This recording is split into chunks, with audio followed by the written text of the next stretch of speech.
दोस्तों, जैसा कि हम सभी जानते हैं, महाशिवरात्रि का पावन अवसर आ रहा है 15 फरवरी 2026 को।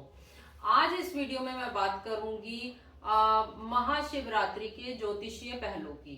ठीक है, तो इसमें मैं आपको बताऊंगी इस वीडियो में सभी राशि, नक्षत्र और ग्रहों का कैसे महाशिवरात्रि से कनेक्शन है, उसका क्या आपस में संबंध है। अलग अलग राशि और ग्रहों के बारे में मैं बात करूंगी। इससे पहले कि मैं वीडियो शुरू करूं, मैं आपको बता दूं, यदि आपके जीवन में लंबे समय से कोई समस्या चल रही है और लंबे समय से आप उसके समाधान के लिए प्रयास कर रहे हैं मगर फिर भी आपको सफलता नहीं मिल रही है, तो महाशिवरात्रि का पर्व वो पर्व है, वो दिन है जिस दिन आप भगवान शिव से डायरेक्ट कनेक्ट होते हैं। इस समय ब्रह्मांड में ऊर्जा इतनी पावरफुल होती है कि आप सीधे भगवान से कनेक्ट होके उनसे आशीर्वाद प्राप्त कर सकते हैं। तो ये 365 दिन में से एक दिन ऐसा है, तो इसका आप जरूरी लाभ उठाएं। तो इसीलिए मैंने ये वीडियो बनाई है ताकि हम सभी इसका भगवान शिव की पूरी श्रद्धा भाव से पूजा आराधना करके हम लंबे समय से चली आ रही अपनी परेशानी से बाहर निकलने का प्रयास कर सके, भगवान से आशीर्वाद प्राप्त कर सके। तो अब मैं बात करती हूँ, मेष राशि से शुरू करते हैं। ठीक है, पहले हम करते हैं मेष राशि और वृश्चिक राशि और लगन भी। इनके देवता होते हैं मंगल देव। मंगल देव, जैसा कि शायद आप जानते होंगे, मंगल देव का जन्म भगवान शिव के तेज से हुआ है। ठीक है, तो मंगल देव उज्जैन का मंगलनाथ मंदिर है जहां पे मंगल देव शिवलिंग के रूप में विराजमान है। तो मंगल दोष निवारण की पूजा वहां बताई जाती है कि आप उज्जैन जाइए और मंगल देव मंदिर में भगवान मंगल देव की पूजा अर्चना कीजिए और मंगल दोष का निवारण किया जाएगा। तो मंगल के दोष निवारण के लिए हनुमान जी की पूजा बताई जाती है, हनुमान जी की पूजा भी बताई जाती है। और हनुमान जी स्वयं भगवान शिव का ही अंश है, उनका ही अवतार है।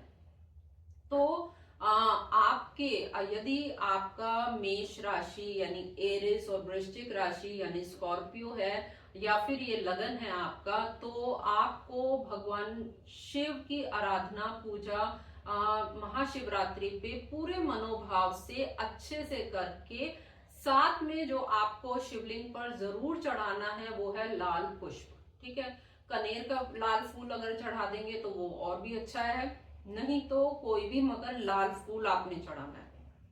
ठीक है, वो आपके लिए विशेष फलदायी रहेगा। एक मैं बात यहाँ वीडियो के स्टार्टिंग में ही बता दूं कि शिवरात्रि पे भगवान शिव की पूरे मनोभाव से अच्छे से पूजा आराधना करिए। और शिवलिंग पे कुछ चीजें हैं जो हमें जरूरी सभी को चढ़ानी है।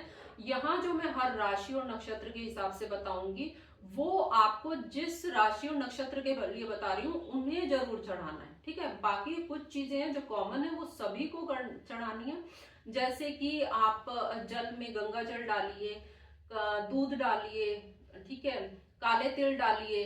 ठीक है, वो उससे आप भगवान का अभिषेक कीजिए। और शिवलिंग पे आप जो चढ़ाएंगे वो गुड़, चावल, शहद, ठीक, और इसके अलावा सफेद फूल चढ़ाइए भगवान को। ठीक है, शहद चढ़ाइए और फल का भोग लगाइए। हो सके तो कोई सफेद मीठा चढ़ाइए। ठीक है ना, कोई सफेद बर्फी वगैरह आप चढ़ा सकते हैं और फूल माला चढ़ाइए। तो ये चीजें तो कॉमन है जो सभी को चढ़ानी है, जो सभी इसको करेंगे। ठीक है, धूप दीप दिखाइए, ये सभी करेंगे। बाकी आप पूजा पाठ, प्रार्थना, आरती, मंत्र जाप, आप ये सभी कोई भी कर सकता है। यहाँ जो मैं हर राशि और नक्षत्र के हिसाब से जो मैं अलग से स्पेशली बता रही हूँ वो आपको जरूर चढ़ाना है, वो आपको स्किप नहीं करना है। ठीक है, अभी मैंने जैसे कि मेष राशि और वृश्चिक राशि और लगन वाले जातकों के लिए बताया, आप लाल फूल शिवलिंग पे जरूर चढ़ाएंगे। ठीक है, कनेर का फूल हो जाएगा तो और भी अच्छा है। इसके बाद अब बात करते हैं, शुक्र की दो राशियां हैं वृषभ और तुला। ठीक है, टॉरस और लिब्रा। तो यदि आपका टॉरस और लिब्रा साइन है या फिर लगन है, तो आपके लिए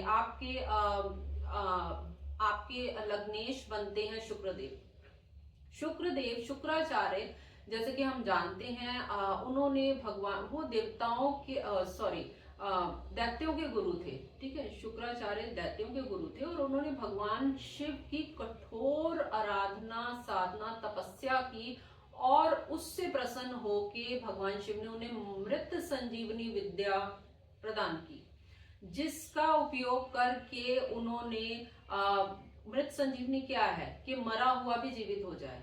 ठीक है, तो जब देवताओं और राक्षसों का युद्ध हुआ तो वहां शुक्राचार्य जी ने मृत संजीवनी का इस्तेमाल करके जो भी दैत्य मरता था वो फिर से जीवित हो जाता था। ठीक है, वो एक अलग स्टोरी है कि फिर उसका क्या हुआ, उस युद्ध का क्या हुआ, उस पर हम नहीं जाएंगे। लेकिन अभी मैं यहाँ बता दूं, शुक्राचार्य ने भगवान शिव की कठोर तपस्या और साधना की।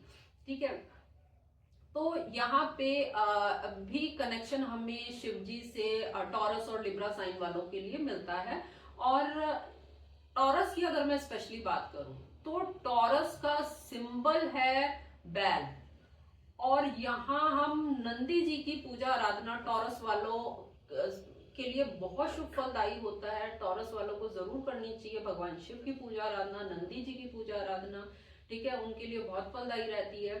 तो टॉरस से इस तरीके से हम कनेक्ट करते हैं। तो आप शिवलिंग पर इत्र चढ़ाएंगे, आप सुगंधित फूल चढ़ाएंगे, आप सफेद फूल चढ़ाएंगे, सफेद मिठाई चढ़ाएंगे, तो आपके लिए शहद चढ़ाएंगे, तो ये आपके लिए बहुत फलदायी रहेगा। इससे आपकी सेहत में, मान सम्मान में, पैसे में, रिश्तों में, मैरिड लाइफ में आपको पॉजिटिव रिजल्ट देखने को मिलेगा। और यदि आपके जीवन में लंबे समय से कोई दुख, परेशानी, पीड़ा चल रही है, तो आप उसे उस दिन शिवरात्रि पे भगवान शिव के आगे रखिए, माता पार्वती जी के आगे रखिए और उनसे समाधान की प्रार्थना कीजिए। मुझे विश्वास है आपकी समस्या का समाधान जरूर होगा। ठीक है, अब हम बात करते हैं बुध की दो राशियां हैं, मिथुन और कन्या, जेमिनाई और वर्गो। ठीक है, तो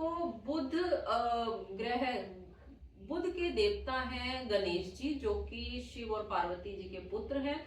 बुध बुद्धि के देवता हैं। ठीक है, तो देखिए, सभी चीजों, हमारे कर्मों का आधार है हमारी बुद्धि।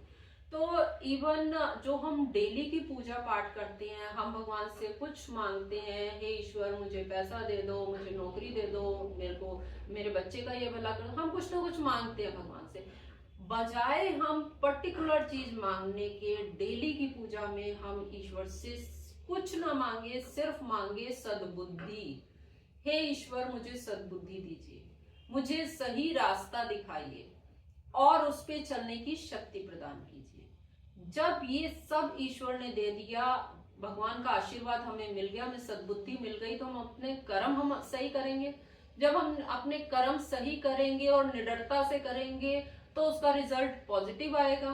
तो हमें अलग अलग से चीजें, ये दे दीजिए, वो चीजें मांगने की जरूरत नहीं पड़ेगी भगवान से। ठीक है, सद्बुद्धि सभी चीजों का हमारे जीवन का आधार है। तो यहाँ पे मैं बता दूं आपको, तो जो खासकर जो अगर जेमिनाई की मैं बात करूं, जेमिनाई राशि और लगन, जेमिनाई में एक नक्षत्र आता है आर्द्रा नक्षत्र। आर्द्रा नक्षत्र के देवता हैं रुद्रदेव, जो कि भगवान शिव का ही अवतार है, भगवान शिव का ही रूप है। और इसका सिंबल है टीयर ड्रॉप, यानी आंसू की बूंद। हमें पता है रुद्राक्ष भगवान शिव के आंसुओं से ही उत्पन्न हुआ है। तो आर्द्रा नक्षत्र में अगर आपका लगन, लग्नेश, वैसे तो कोई भी ग्रह अगर आपकी जन्म कुंडली में है तो, नहीं तो लगन, लग्नेश, चंद्रमा, महादशानाथ या फिर 10th लॉर्ड अगर आपका है, 7th लॉर्ड आपका है, आप जरूर ही भगवान शिव को और खासकर महाशिवरात्रि पे रुद्राक्ष अर्पित कीजिए। रुद्राक्ष की माला आपको कहीं से भी इजीली अवेलेबल हो जाती है। आजकल तो 10 मिनट वाले ऐप होते हैं जिससे हम 10 मिनट में चीज मंगा लेते हैं, या फिर अमेजोन, फ्लिपकार्ट, कहीं से भी इजीली मिल जाता है। रुद्राक्ष मिल जाएगा, रुद्राक्ष की माला मिल जाएगी। आप महाशिवरात्रि पे रुद्राक्ष भगवान को अर्पित कीजिए। ठीक है, बाकी की पूजा आराधना के साथ साथ। तो आपके लिए विशेष फलदायी रहेगा, आपकी सेहत के लिए अच्छा रहेगा, आपके कार्य क्षेत्र के लिए अच्छा रहेगा, पीस ऑफ माइंड के लिए अच्छा रहेगा। और अगर आपके जीवन में कोई परेशानी, दुख, समस्या लंबे समय से चल रही है और आप ईश्वर से प्रार्थना करते हैं कि ईश्वर इसका निवारण कीजिए, तो मुझे यकीन है कि भगवान जरूर जो है आपकी समस्या का निवारण करेंगे। ठीक है, अब बात करते हैं कर्क राशि की। देखिए, कर्क राशि कैंसर साइन या लगन, तो इसमें कर्क राशि के स्वामी है चंद्रदेव, और भगवान शिव ने तो चंद्रमा को मस्तक पे धारण किया हुआ है। तो आपके लिए तो विशेष फलदायी है भगवान शिव की आराधना। ठीक है, और इसमें भी अगर मैं बात करूं, हर राशि में वैसे तो 3 नक्षत्र आते हैं। कर्क राशि में 3 नक्षत्र जो आते हैं, पुनर्वसु, पुष्य और आश्लेषा। अगर आपका आश्लेषा नक्षत्र है, आश्लेषा नक्षत्र में कोई भी ग्रह है, या फिर स्पेशली लगन, लग्नेश, चंद्रमा, महादशानाथ, या फिर 10th लॉर्ड अगर आपका है आश्लेषा नक्षत्र में, ठीक है, तो आपके लिए और भी डबल कॉज हो गया आपके लिए भगवान शिव की आराधना करने का और महाशिवरात्रि पर्व पर विशेष पूजा आराधना करने का। इसका आश्लेषा नक्षत्र का सिंबल है व्हील। ठीक है, व्हील क्या है? गोल गोल घूमता है। ठीक है, तो ये जीवन में अप एंड डाउन को इंडिकेट करता है। तो आश्लेषा नक्षत्र वालों के जीवन में अप एंड डाउन काफी देखने को मिलते हैं। ठीक है, अगर 10th लॉर्ड है तो उनके कार्य क्षेत्र में अप एंड डाउन देखने को मिलेगा। ठीक है ना, तो इससे अब ये बात अलग है कि 10th लॉर्ड आश्लेषा नक्षत्र में अप एंड डाउन तो देगा, मगर फिर भी अच्छा है वो कार्य क्षेत्र के लिए। ठीक है, तो यहाँ पे आपको भगवान शिव की पर आपको शिवलिंग पर चांदी के नाग नागिन का जोड़ा आपको सुनार से मिल जाएगा। ठीक है, छोटा सा होता है, 200, 300, 400 का वेट के हिसाब से उसका रेट होगा, तो वो लाना है। उसको चाहे तो आप खुद ही कला सॉरी उसको चाहे तो आप खुद ही कलावे से बांध दीजिए, या आप पंडित से बंधवा लीजिए, वो मंत्रों के साथ बांध देंगे, और आपको शिवलिंग पे उसको अर्पित करना है। तो ये आपके लिए विशेष फलदायी रहेगा। ठीक है ना, और आप भगवान से प्रार्थना कीजिए जो भी आपके जीवन में दुख, परेशानी, पीड़ा है वो दूर हो। ठीक है, तो वहां पे आपको पॉजिटिव रिजल्ट देखने को मिलेगा। कर्क, और इसके साथ साथ क्योंकि चंद्रमा की राशि है, चंद्रमा मन है, चंद्रमा सफेद चीजों को इंडिकेट करता है, दूध, दही, चावल, ये आप शिवलिंग पे अर्पित कीजिए, आपके लिए बहुत बेनिफिट रहेगा। ठीक है, अब बात करते हैं सिंह राशि और सिंह लगन की। तो सिंह राशि और सिंह लगन सूर्यदेव की राशि है। तो सूर्यदेव ने भी भगवान शिव की आराधना करके तेज और स्थिरता का उनसे वरदान मांगा। ठीक है, तो जो सूर्यदेव में तेज है वो भगवान शिव का ही आशीर्वाद है। ठीक है, तो यहाँ पे भगवान शिव की पूजा आराधना विशेष फलदायी रहेगी आपकी सेहत के लिए, आपके मान सम्मान के लिए, आपके एजुकेशन के लिए, आपके बच्चों के लिए। ठीक है ना, तो आप भगवान शिव की पूजा आराधना कीजिए, और शिवलिंग पे आपको गुड़ और देसी घी, अगर हो सके तो गाय का देसी घी आप चढ़ाएं, ये आपके लिए विशेष फलदायी रहेगा। ठीक है, इसके बाद बात करते हैं इसके बाद गुरु की 2 राशियां हैं, बृहस्पति की 2 राशियां हैं, धनु और मीन। ठीक है, तो धनु और मीन राशि और लगन वाले जो जातक हैं उनके लिए उनके ग्रह हैं गुरु ग्रह बृहस्पति। ठीक है, देव गुरु बृहस्पति। तो देव गुरु बृहस्पति ने भी भगवान शिव की कठोर तपस्या की और उनसे ज्ञान और उनसे दिव्य शक्तियां प्राप्त की, और भगवान शिव ने उन्हें देव गुरु का भी पद प्रदान किया।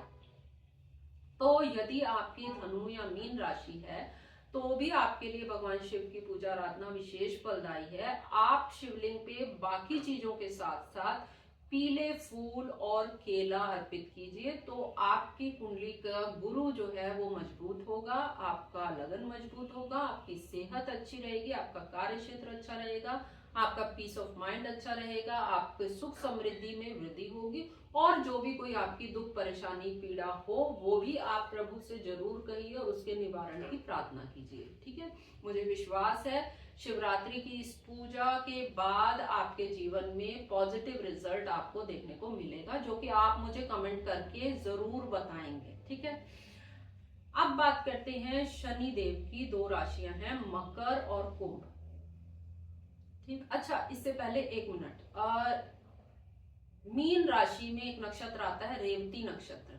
ठीक, रेवती नक्षत्र रेवती नक्षत्र का जो सिंबल है वो भगवान विष्णु के चरण है, और किसी किसी जगह बताया गया है ड्रम को भी उसका सिंबल बताया गया। तो रेवती नक्षत्र में अगर आपका कोई भी ग्रह है और खासकर वहां आपको परेशानी देखने को मिल रही है, लगन, लग्नेश, चंद्रमा, महादशानाथ या फिर 10th लॉर्ड है, आप रेवती नक्षत्र के उपाय के तौर पे आप भगवान शिव को डमरू अर्पित कीजिए। ठीक है, ये बहुत फलदायी रहेगा, आपको इसके शुभ परिणाम बहुत जल्दी ही देखने को मिलेंगे। ठीक है, तो ये अच्छा रहेगा। इसके बाद मैं बात करूंगी शनि देव की। दो राशियां हैं, मकर और कुंभ, यानी कैप्रिकॉन और एक्वेरियस। तो वहां पे भी शनि देव को भगवान शिव ने कर्म फलदाता का जो है पद दिया, और शनि देव ने भी भगवान शिव की कठोर तपस्या की, और तो इसलिए आपके लिए भी भगवान शिव की आराधना विशेष फलदायी हो जाती है। ठीक है, यहाँ पे मकर और कुंभ में एक नक्षत्र आता है धनिष्ठा नक्षत्र। धनिष्ठा नक्षत्र के देवता हैं अष्टवसु।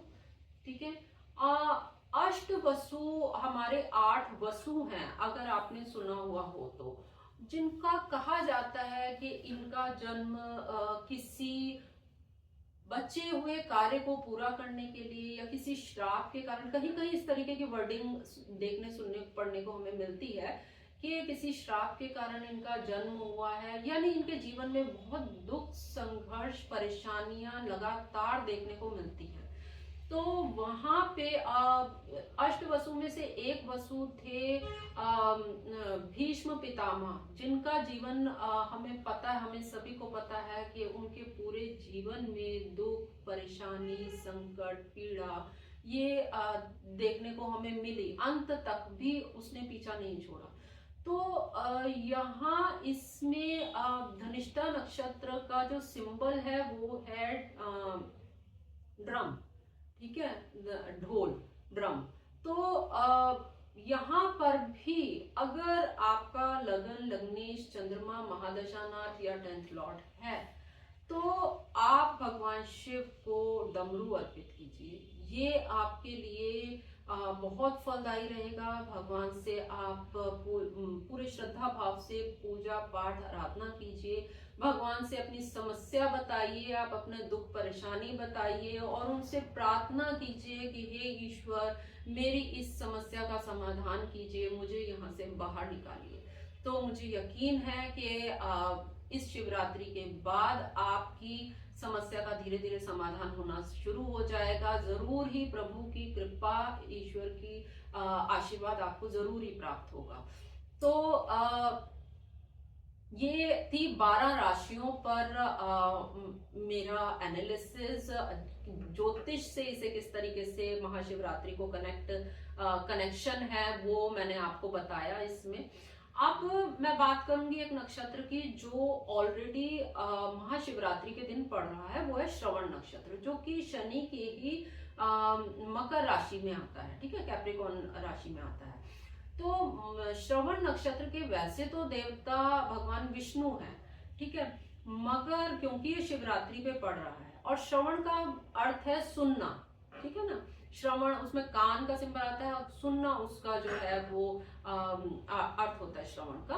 और हमें पता है कि हम भगवान शिव की जब पूजा आराधना करते हैं तो हम नंदी जी के कान में अपनी समस्या बताना, अपना मनोकामना बताने की ये प्रथा है। ठीक है, हम नंदी जी का एक कान बंद करते हैं और दूसरे कान में हम बोलते हैं, हमारे दिल में जो भी है वो सीधा कहते हैं भगवान शिव से कनेक्ट होता है, सीधा वो हमारी बात भगवान शिव के पास पहुंचती है। तो आप श्रवण नक्षत्र वाले उस दिन भगवान विष्णु की पूजा आराधना तो करें ही, साथ में भगवान शिव की भी पूजा आराधना करें और उनसे अपनी दुख परेशानी पीड़ा जो भी है आप बताइए। और कुछ नहीं तो आध्यात्मिक उन्नति के लिए ही, ठीक है, आप प्रार्थना कर सकते हैं। ये आपके लिए बहुत फलदायी रहेगा, बहुत विशेष फलदायी रहेगा, ठीक है। इसके बाद एक और मैं विशेष तौर पे बात करूंगी, जिन लोगों की मैरिजेबल एज है, जिनके विवाह में लगातार परेशानियां आ रही हैं, अड़चन आ रही है, ठीक है, लंबे समय से रिश्ता ढूंढ रहे हैं, नहीं मिल पा रहा, ठीक, और बार बार रिश्ता जुड़ता है और फिर किसी ना किसी वजह से जो है वो नहीं बात पूरे रिजल्ट तक पहुंच पाती और इस चीज को लेके बहुत दिक्कत परेशानी फेस कर रही हैं, उन लोगों से मैं आज के दिन को जो है पूजा पाठ आराधना के लिए विशेष तौर पे उनसे कहूंगी मैं कि आज महाशिवरात्रि का दिन भगवान शिव और पार्वती जी के विवाह का दिन है। आप भगवान शिव और पार्वती जी का विवाह क्या है? शिव और शक्ति का मिलन है। और जब शिव और शक्ति का मिलन होता है तो सृजन होता है, क्रिएशन होता है, ठीक है। तो आप इस दिन जो है ना भगवान शिव और पार्वती को विवाह से संबंधित चीजें दीजिए। भगवान शिव जी को आप वस्त्र अर्पित करिए, सफेद वस्त्र अर्पित करिए, धोती पटका ये चढ़ाइए। माता पार्वती को आप साड़ी चढ़ाइए, चुनरी चढ़ाइए, आप चूड़ी चढ़ाइए, श्रृंगार का सामान चढ़ाइए, फूल माला चढ़ाइए दोनों को, है ना। आप फल चढ़ाइए, आप मीठे का भोग लगाएं, सफेद बर्फी चढ़ाइए। आप मतलब आप मन में ये भाव करते हुए आप पूजा आराधना कीजिए कि आज भगवान का विवाह है और आप जैसे उनके विवाह के लिए ही आए हैं। आप पूरे मनोभाव से खुशी खुशी आप भगवान का विवाह कीजिए, ठीक है। उनके विवाह का जो है सामान उनको अर्पित कीजिए और फिर अंत में आप हाथ जोड़ के पूरे मन से ईश्वर से प्रार्थना कीजिए, हे ईश्वर, हे प्रभु, जैसे आज आपका विवाह हुआ मेरा, या फिर अगर आप माता पिता हैं और अपने बच्चे के लिए आप ये पूजा पाठ कर रहे हैं तो वैसे ही मेरे बच्चे को भी ये सौभाग्य प्राप्त हो ईश्वर, हे प्रभु, मेरे बच्चे को भी ये सौभाग्य प्राप्त हो और उसके जीवन में भी, ठीक है, ये दिन उसके जीवन में भी आए और उसका विवाह भी जल्दी ही संपन्न हो आपके आशीर्वाद से, ठीक है। तो आप ऐसी प्रार्थना ईश्वर से कीजिए, प्रभु से कीजिए। मुझे विश्वास है कि आज के दिन किया गया कोई भी उपाय, कोई भी जो है पूजा पाठ इस तरीके से वो जरूर ही विशेष फलदायी रहेगी। क्योंकि जैसे कि मैं बता दूं, आज के वैसे हर महीने में शिवरात्रि आती है, ठीक है। शिवरात्रि कब आती है? जब कृष्ण पक्ष की चतुर्दशी होती है, ठीक है। त्रयोदशी पे प्रदोष का व्रत रखा जाता है, चतुर्दशी पे शिवरात्रि होती है। तो और वो उसके बाद फिर अमावस्या आ जाती है। तो जो सबसे डार्क नाइट है, और अमावस्या का हमें पता है, अमावस्या को बोला जाता है कि एनर्जीज, ऊर्जा बहुत पावरफुल होती है और वो हमें दिखाई देती है। अगर हम वाटर बॉडीज के पास जाते हैं तो उसमें ऊंची ऊंची लहरें उठती हैं, ठीक है, वो हमें दिखाई देता है। इसी तरीके से हमारे बॉडी में, हमारे शरीर में भी 70% पानी है, वो भी जो है ब्रह्मांड की ऊर्जा उसको भी खींच रही है अपनी तरफ से, जो हमें उतना दिखाई नहीं दे रहा, मगर हमें बाहर की जो वाटर बॉडीज है उनका हमें ऊंचा उठना दिखाई देता है। तो इस समय ऊर्जा बहुत पावरफुल होती है। और ये जो महाशिवरात्रि है, ये पूरे 365 दिन में से एक वो दिन है जब सबसे ज्यादा मोस्ट पावरफुल डे है। ये ऊर्जा के उपलक्ष्य में अगर मैं कहूँ तो इस समय पृथ्वी और ग्रह नक्षत्रों की पोजीशन इस तरीके से होती है कि ये सबसे ज्यादा पावरफुल डे हो जाता है। और कहते हैं ना, यत ब्रह्मांडे तत् पिंडे, जो इस ब्रह्मांड में है वही हमारे शरीर में है।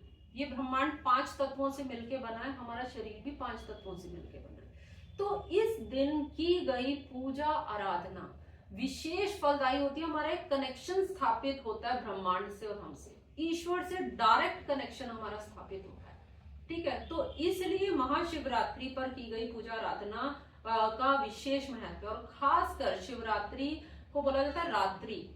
ठीक है, सुबह की तो आप पूजा पाठ आराधना सब करेंगे, लेकिन शिवरात्रि पर रात की 4 पहर की पूजा विशेष फलदायी बताई जाती है। ठीक है, जो कि शुरू होगी शाम के 6 बजे से, 15 फरवरी शाम 6 बजे से अगले दिन 16 फरवरी सुबह 6 बजे तक। ठीक है, 3-3 घंटे का स्लैब होगा, 6 से 9, 9 से 12, 12 से 3, 3 से फिर 6। ठीक है, अब ये 4 प्रहर की पूजा अगर आप करते हैं तो ये आपके जीवन में एक बहुत ही बड़ा जो है ना, आप चेंज महसूस करेंगे, अपने खुद के अंदर बहुत बड़ा चेंज महसूस करेंगे आप, क्योंकि आप इस समय डायरेक्ट ईश्वर से कनेक्ट हुए, डायरेक्ट ब्रह्मांड से कनेक्ट हुए। ठीक है, इस समय ऊर्जा बहुत पावरफुल होती है और कहते हैं ऊर्ध्वमुखी होती है। ऊर्ध्वमुखी मतलब ऊपर की ओर उठना। ठीक है, जो हमारी ऊर्जा डेली रूटीन में कहते हैं कि बह जाती है।